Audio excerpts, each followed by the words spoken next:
제가 지난 여름 기도원에 있을 때 본 책 가운데 카일 아이들먼 목사님이 쓴 나의 끝 예수의 시작이라고 하는 아주 흥미로운 제목의 책이 있는데, 그 책에 파퓰러 사이언스 잡지에 실렸던 슬픈 얘기를 하나 소개했습니다. 겨울에 구조팀이 눈 속에 갇힌 사람을 구하기 위해서 긴급 출동을 하게 된 겁니다. 그래서 눈을 파헤쳐 봤는데 이 사람들은 이미 죽어 있었어요. 이상한 것은 지신들이 눈 속으로 10m 더 깊이 파고 들어가서 죽어 있더라는 거예요. 그러니까 살려고 애쓰면서 파고 들어가는데 도리어 깊숙한 곳으로 파고 들어갔다는 얘기죠. 파퓰러 사이언스 잡지에서 이렇게 이야기합니다.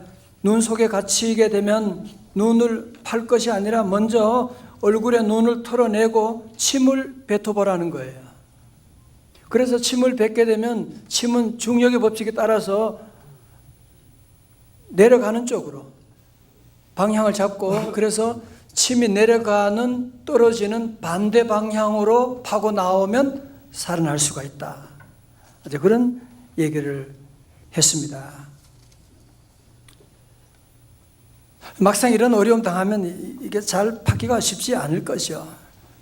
여러분, 하나님을 떠난 죄인들의 특징이 뭔지 아세요?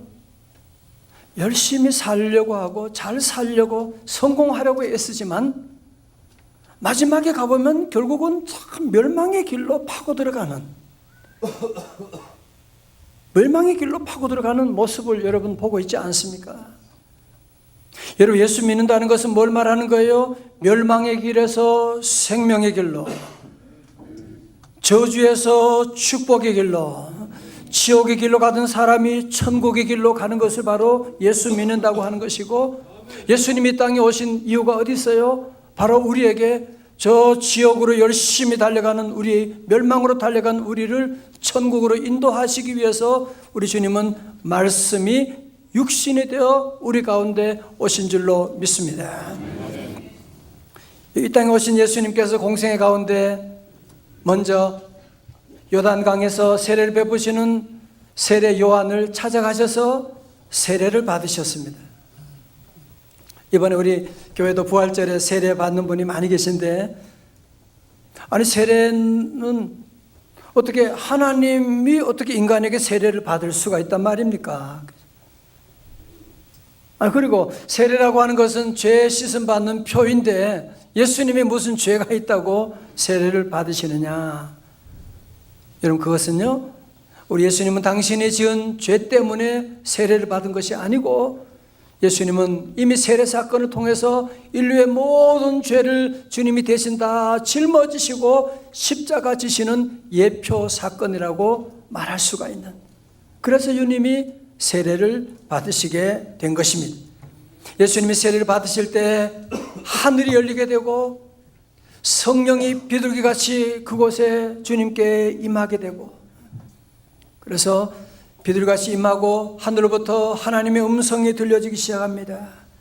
이는 내 사랑하는 아들이요 내 기뻐하는 자라.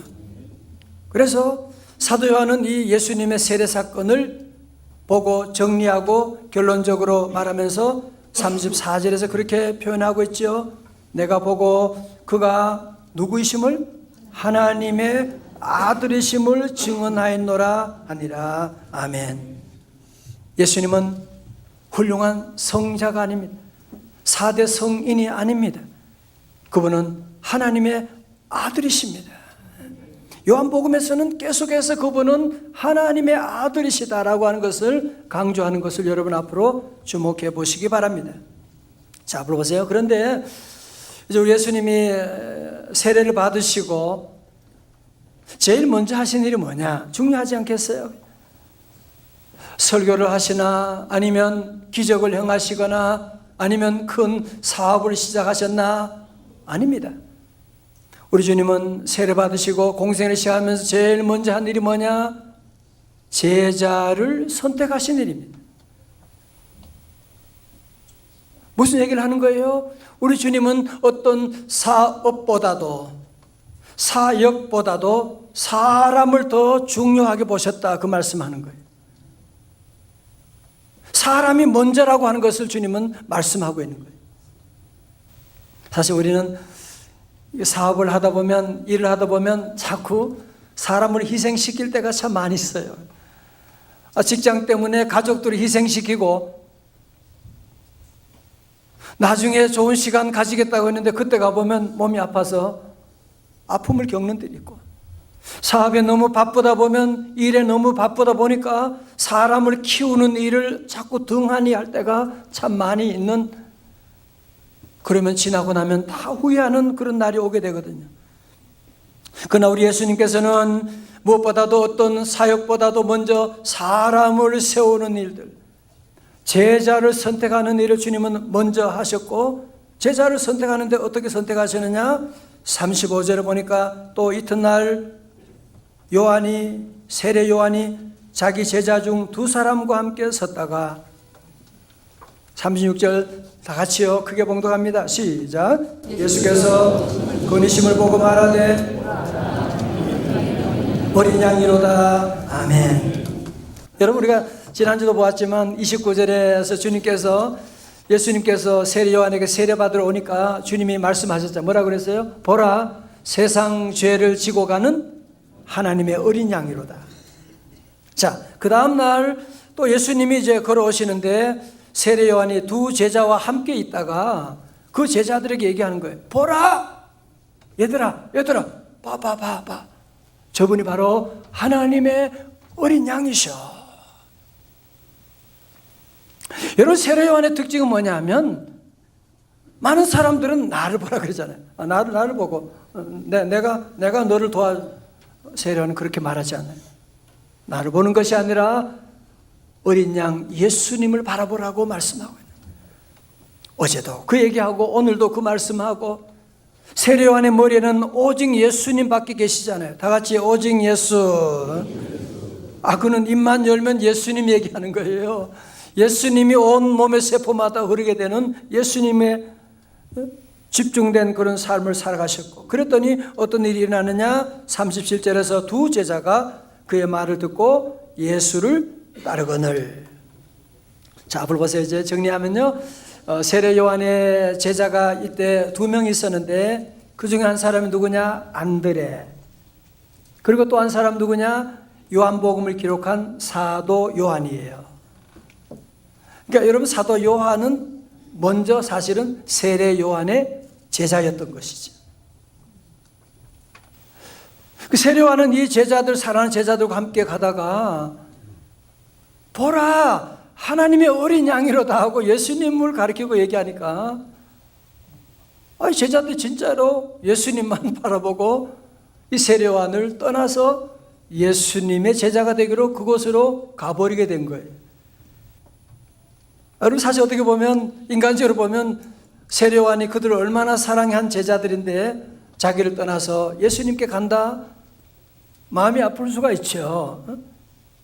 그러나 세례 요한은 그런 속 좁은 사람이 아니에요. 세례 요한은 어떤 사람이냐? 그는 오직 예수님밖에 없어요. 우리 설교노트 2번에 오늘 요절의 말씀 기록해놨죠. 요한복음 3장 30절에 시작. 그는 흥하여야겠고 나는 쇠하여야 하니라. 아멘. 그는 흥하라고 그랬잖아요. 근데 흥은 누가? 예수님, 그분은 흥하여야겠고 나는 쇠하여야 하리라 말씀하시고. 그래서 저도 이 말씀 보면서 기도했어요. 하나님, 우리 교회 신목사 제자가 없게 하시고 우리 교회 성도들은 다 예수님의 제자가 되게 하여 주옵소서. 저는 아무것도 아닌데 저를 보면 안 돼. 예수님을 여러분 다 보아셔야 돼. 예수님 바라보고 예수님의 참 제자가 되는 것이, 그게 성공하는 길이고 행복의 길이지요. 자, 38절에서 예수께서 돌이켜 그 따르는 것을 보시고 물어 이르시되 무엇을 구하느냐? What do you want? 무엇을 구하느냐? 하니까 랍비여 어디 계시오니까 하니, 랍비는 번역하면 뭐라고요? 선생이다. 그러니까 세례 요한의 두 제자가 예수님의 뒤를 살금살금, 아니 살금 그건 잘 모르겠지만 따라가는 거예요. 예수님이 확 돌아서면서 예수님은 다 하시니까 너희들 무엇을 구하느냐? 다시 말해서 너희 무슨 일이냐? 왜 나를 찾느냐? 라고 하는 말씀을 하시게 되자 이 두 제자가 엉겁결에 뭐라고 했어요? 랍비여, 선생님이여, 어디 계시오니까? 이건 단지 이 질문은 예수님의 주소를 알고 싶은 것이 아니라 예수님과 교제하고 싶다는 거죠.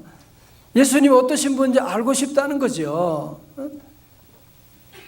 얼마 전에 어떤 목사님 모임이 있었는데 목사님들 막 그런 얘기 하시더라고요. 한 분이 자기는 하나님과 종시라고, 하나님 하시라고 막 그랬어요.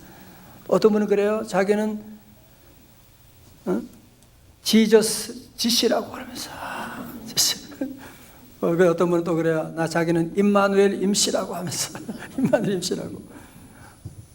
모두가 다 예수님과 좋은 관계를 맺고 싶어하는 것은 좋은데요, 여기 있는 제자들도 마찬가지로 예수님과 관계를 맺고 교제하고 싶어서 어디 계십니까? 그런데 주님이 무슨 집이 있으시나요? 마태복음 8장 20절에 예수께서 이르시되 여우도 굴이 있고 공중의 새도 거처가 있으되 인자는 머리 둘 곳이 없다 하시더라.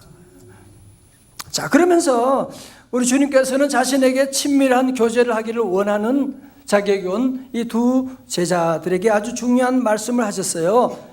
1장 39절에 예수께서 이르시되 뭐라고요? 와서 보라. 그러므로 그들이 가서 계신 데를 보고 그날 함께 거하니 때가 10시쯤 되었더라.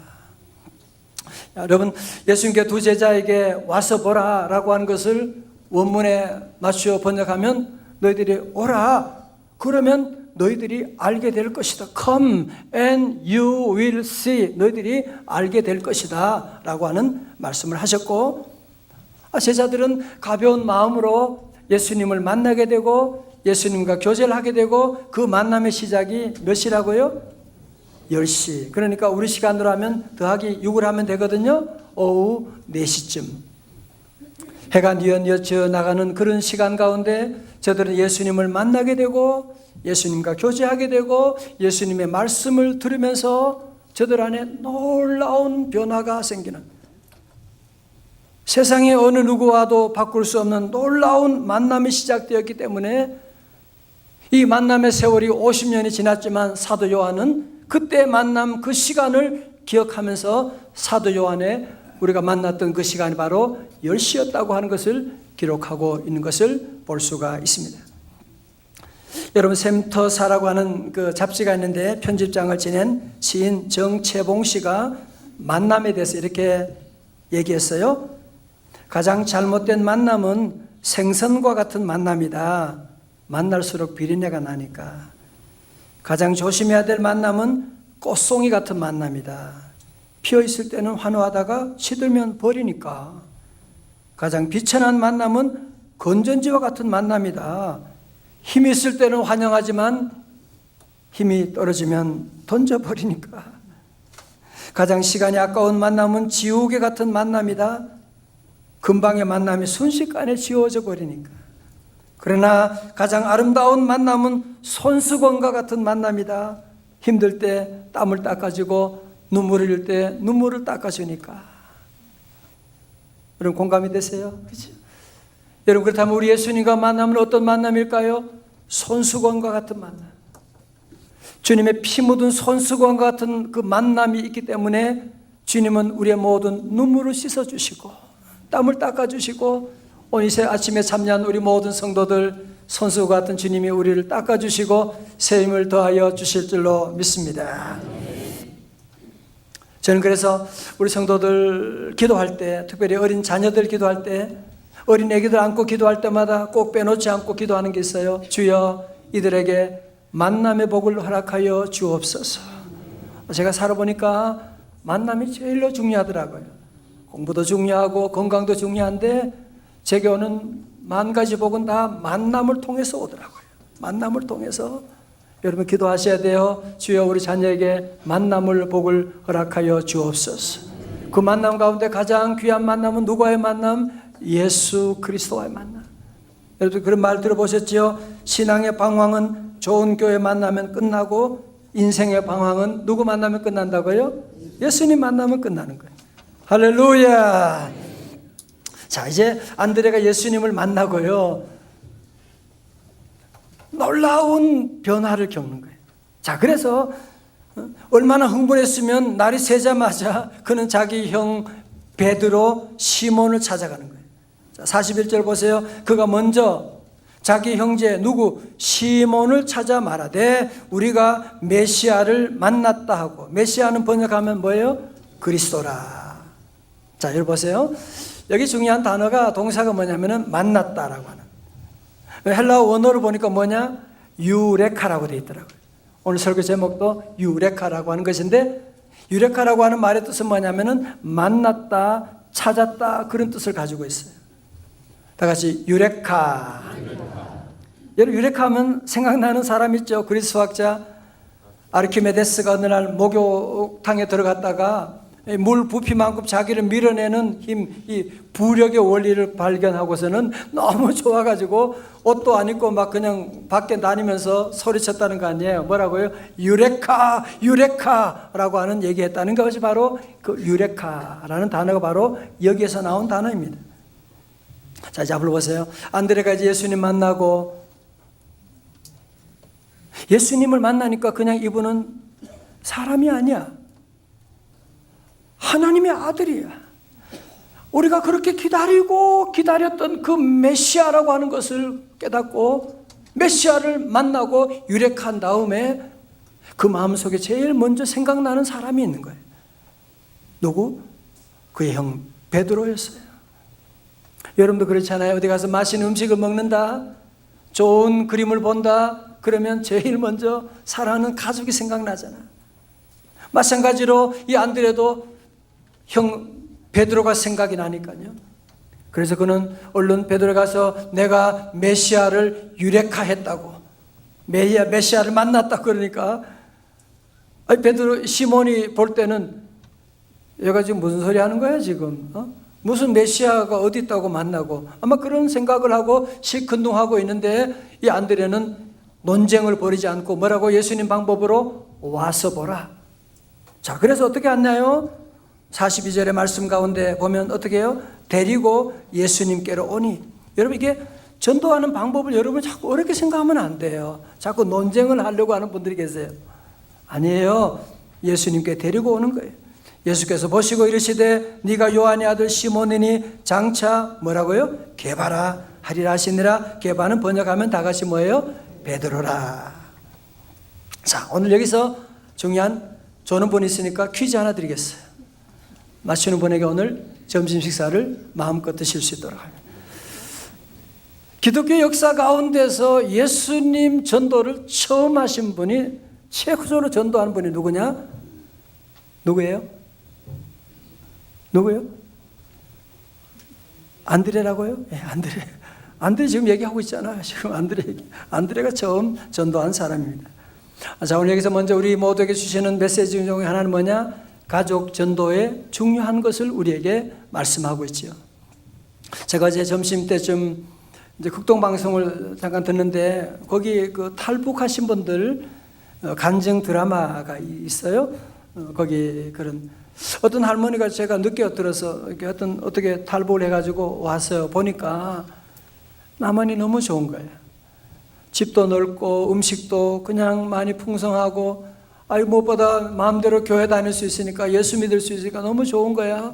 그러니까 생각나는 게 뭐냐? 가족들이 생각이 나는 거예요. 난 이렇게 좋은데, 난 이렇게 잘 먹고 있는데 북에 있는 가족들이 생각나는 거예요. 무엇보다도 사랑하는 손자가 생각이 난 거예요. 그래서 어떻게 해가지고 이 브로커를 통해 가지고 이제 그 손자를 데리고 왔어요.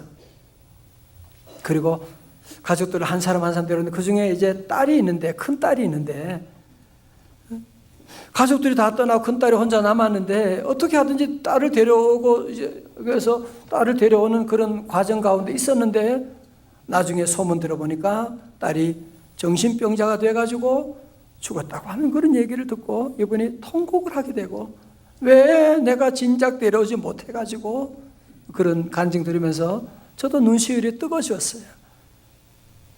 여러분, 사랑하는 가족 구원한 일 자꾸 늦추면 안 돼요. 좋은 날이 오겠지 아니에요. 안드레처럼 제일 먼저 할 일이 가족을 구원하는, 가족을 주님 앞으로 인도하는. 사도행전 16장 31절 뭐라 그래요? 주 예수를 믿으라. 그러면 너와 네 집이 구원을 받으리라 하고. 다 같이 아멘. 가끔 성도들 가운데 가족 전도가 힘들 분이 많이 계시죠, 사실은요. 특별히 어린 자녀들을 주님 앞에 인도하는 게 참 쉽지 않아요. 그죠? 아침에 깨워서 이렇게 교회 온다는 게 참 어렵고. 그래서 어떤 분은 그래요.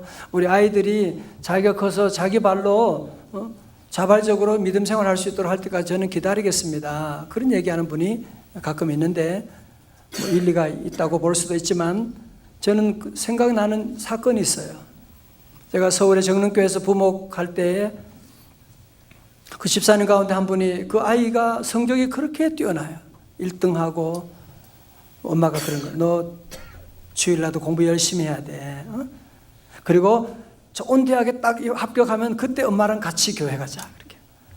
그렇게 약속을 하고 주일날도 교회 공부하고 학원 다니고 열심히 하고 그랬거든요. 그런데 대학 진학을 하는 그때 돼가지고 진학에, 원하는 대학에 실패했어요. 더 낮은 학교도 있는데 그 학교에 실패하니까요, 얘가 견디지를 못하는 거예요. 그래서 극단적인 선택을 하게 되어서 제가 그 어머니를 신방하는 가운데 얼마나 우는지요. 내가 왜 진작 아이가 어릴 때에 믿음 안에 잘 인도해야 되는데, 그러면서 우는 그런 생각이 나요. 좀 극단적인 예라고 할 수 있을지 모르지만, 우리 사랑하는 성도 여러분, 이 예수 믿고 은혜 받는 것은 빨리 해야 돼요. 일찍 하면 일찍 할수록 인생의 방황이 빨리 끝나게 되고요. 여러분의 지난 과거를 생각해 보세요. 그래서 우리 모든 성도들은 무엇보다도 안드레처럼 먼저 가족을 전도한 일이에요. 어떻게 전도하냐고요? 예수님 방법으로 와서 보라 그러면 돼요. 데리고 오면 되는 거예요. 다 같이 와서 보라. 할렐루야. 여러분, 사실은 이 안드레를 보면, 안드레는 사실은 세례 요한의 제자니까 훈련도 많이 잘 받았죠. 그죠? 그런데 베드로는 안드레와는 전혀 다른 사람이에요. 우유부단하지요. 성격 급하지요. 다혈질자지요. 예수님께서 이 시몬이 오는 것을 보고 예수님이 그의 이름을 바꿔주시게 되잖아요. 예수님은 이 시몬의 현재의 모습을 보시는 것이 아니라 그 안에 잠재되어 있는 무한한 그 잠재력, 포텐셜리티를 보면서 이 시몬이 앞으로 초대교회 놀라운 반석과 같은 위대한 인물이 될 것을 주님이 아시면서, 되기를 원하시면서 그의 이름을 바꾸어 주셨어요. 아람어로 게바라고, 헬라어로는 베드로다. 그 뜻이 뭐라고요? 반석이에요. 다 같이 반석. 베드로 뜻은 반석이에요. 그러니까 이 시몬이 지금은 별 볼 일 없지만, 지금은 전혀 다듬어지지 않았지만, 지금은 성질이 그렇지만 앞으로 주님 만나고 은혜 받게 되면 이 초대교회를 세워나가는 위대한 인물이 될 것이다. 그래서 주님은 그를 보고 요한의 아들 시몬이니 장차 게바라 하리라고 말씀하셨어요. 자, 앞으로 보세요. 우리 성도들도 우리가 자꾸 현재 모습만을 보고 함부로 얘기할 때가 얼마나 많아요. 그죠? 판단하고 상처 줄 때가 얼마나 많아요. 앞으로 얼마나 위대한 인물과 교회와 민족을 위한 귀한 인물이 될 텐데, 그 실수하는 그 모습을 보고 함부로 얘기하고. 여러분, 우리 예수님은 그렇게 보지 않으세요. 현재 실수를 보지 않으시고 주님은 항상 미래를 보시고. 여러분, 그런 말 들으셨죠? 설교는 또 5번 했어요. 피그말리온 효과라고 들으셨죠? 피그말리온 효과라는 게 있어요. 이것은 다른 사람들의 믿음은 다른 사람들의 행동을 만든다는 거예요. 그래서 교사나 학생들에 대해서 기대를 가지고 좋게 보고 좋게 말하면 그 사람이 좋은 사람이 된다는 거죠. 이것이 바로 우리 예수님의 방법이에요. 예수님은 그런 의미에서 피그 말린 효과의 원조라고 할 수가 있어요. 반대로 낙인 효과라고 있어요. 이건 스티그마 효과라고도 하는데요. 낙인 효과는 뭐예요? 부모나 교사가 부정적인 선입관과 편견으로 너는 안 돼, 너는 문제가 많잖아, 여보 당신은 원래 옛날부터 문제가 많은 사람이잖아 라고 계속 과거적인 관점에서 얘기하는, 이것은 사단의 방법이에요. 자 보세요. 이상한 것은요, 그렇게 말하면 너 문제가 많은 놈이잖아, 맞아, 우리의 머리가 그렇게 그 말을 받아들여요. 말이 씨가 돼가지고 나는 문제가 많은 놈이지, 엄마에게도 인정 못 받은 놈인데 뭐 살아서 뭐해, 아무렇게나. 여러분, 그 말이 씨가 되어서 그런 행동이 나오게 되는 거예요. 오늘 여러분이 예수님의 모습 보면서 이걸 하나 꼭 배우셔야 돼요. 여러분이 사람들을 볼 때도 현재 모습만 가지고 함부로 말하면 안 돼요. 우리는 이 사람의 미래 앞으로 할 놀라운 일들을 바라봅니다. 비록 지금은 문제가 있고 지금은 실수를 말하지만 너는 장차 베드로가 될 것이다, 장차 위대한 인물이 될 것이다 세워주는 우리 모두가 되어야 할 줄로 믿습니다. 여러분, 사실은 안드레는 보면, 성경을 보면 베드로하고는 비교가 안 돼요. 예수님 12 제자 가운데 별로 존재감이 없어요. 그러나 베스다 들녘에서 보리떡 5개 물고기 2마리로 5천 명을 먹여 남는 그 기적의 원인을 제공한 사람이 누구예요? 안드레예요. 안드레는 5천 명 전도한 일이 없어요. 그러나 5천 명을 전도하는 사람, 베드로를 전도한 사람이 누구예요? 안드레였던 것입니다. 여러분, 너무 내가 큰일 못한다고 걱정하지 말아요. 큰일 하는 사람을 주님께 데려오면 되는 거예요. 아니, 여러분의 자녀를 위대한 인물로 만들어 가면 되는 것입니다. 1930년 메이저리그 야구 선수 출신인 빌리 선데이라고 하는 목사님이 계셨어요. 이분은 고아원에 자라고 나중에 입양되어 가서 야구를 배우고 그러면서 술로 방탕했던 사람인데 예수님 만나 변화된 사람이에요. 그런데 한 번은 캐롤라이나 샬롯 주에서 집회를 열었는데 3주간 동안 했는데 집회가 시원치 않은 거예요. 전도 구원 받겠다고 결단한 사람이 거의 없는 거예요.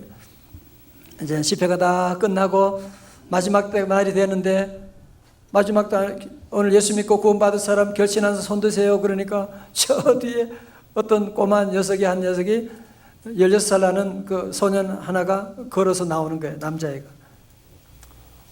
그냥 큰 기대하지도 않고 기도해주고 그렇게 했는데요, 놀라지 마세요. 이 16살 나는 소년이 나중에 커서 2억 명이 넘는 많은 사람에게 복음을 전하고 얼마 전에 소천하신 빌리 그레함 목사님이셨던 것입니다. 여러분, 그래서 우리는 한 사람이라고 해서 무시하고 그러면 안 돼요. 이 한 사람을 통하여 하나님의 놀라운 역사가 나타날 수가 있는데, 제가 어릴 때 코올리기 하고 장난치고 얼마나 시끄럽고 그랬겠어요. 그러나 제가 이제 자라서 명성제일교회 목회를 하고 주의 복음을 전가하는 자로 자랄 줄 누가 알았겠어요. 그렇습니다. 사랑하는 성도 여러분, 오늘 말씀을 적용합니다. 첫 번째로, 여러분 예수님을 나의 주 나의 하나님으로 모신 만난 유레카의 경험이 있으십니까? 꼭 여러분 함께 이번 고난주간과 부활절 지나면서 정말 이 안드레처럼 예수님 메시아를 유레카했다고 하는 이 놀라운 만남 여러분이 다 있으시기를 주님의 이름으로 축원합니다. 두 번째로, 여러분 예수님 만난 이 놀라운 기쁨을 전할 가족들이 있잖아요. 자꾸 미루지 마세요. 설교노트 1, 2, 3번 써놨어요. 여러분이 기도하고 안드레처럼 미루지 말아야 돼요. 여러분은 간단해요. 큰일 못해도 큰일 하는 사람 전도하면 되는 거예요. 우리가 할 일은 주님께 데려오면 주님이 다 아시고 변화시켜 주실 것입니다. 이번 한 주간도 주님이 여러분과 함께 하십니다. 주님 여러분을 인도해 주십니다. 우리 성도들 모두 우리 예수님과 24시간 동행하는 행복한 한 주간 되시기를 주님의 이름으로 축원합니다. 우리 함께 오늘 주신 말씀을 생각하면서 함께 결단의 찬양 함께 올려드립니다. 주님 다시 오실 때까지 우리는 뭐 해야 돼요? 십자가 지고 나가는 것이. 함께 찬양하시겠습니다.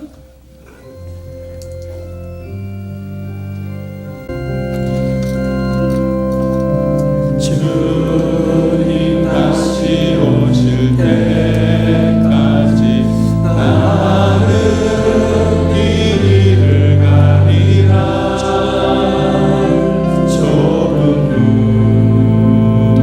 좁은 길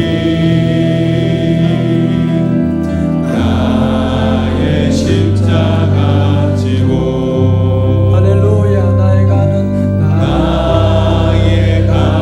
이 길 나는 주님을 보리라. 나는 주님을 보리라. 영광에 내 주님 나를 맞아주시리. 주님 다시 오실 때까지 주님 다시 오실 때까지 나는 일어나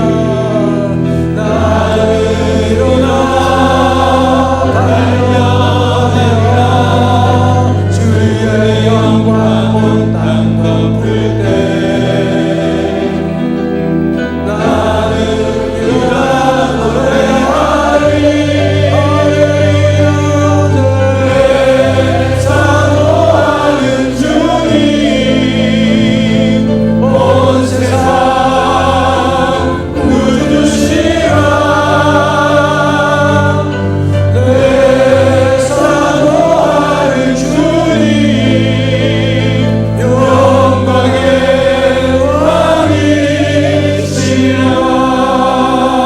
왕이시라. 하나님 아버지 감사합니다. 오늘 사랑하는 성도들 이 분주하고 죄악된 세상 가운데도 보라 하나님의 어린 양이로다 주님 바라보는 눈을 열어주시니 감사합니다. 아직까지 주님 알지 못하고 죄악과 멸망의 길로 파고 들어가고 있는 우리 이웃들이 형제들이 너무 많이 있습니다. 하나님 우리는 할 수 없지만 성령님 도와주셔서 이번 부활절에 다 부활의 주님 만나게 하여 주옵소서. 하나님 아버지 우리 입술을 고쳐 주옵소서. 함부로 현실만 보고 현상만 보고 판단하지 말게 하여 주시고 상처 주지 아니하게 하여 주시고 예수님처럼 시몬을 보고도 베드로라고 부를 수 있는 하나님 믿음의 사람들 믿음의 언어 되게 하여 주옵소서. 예수님 이름으로 기도드리옵나이다. 아멘.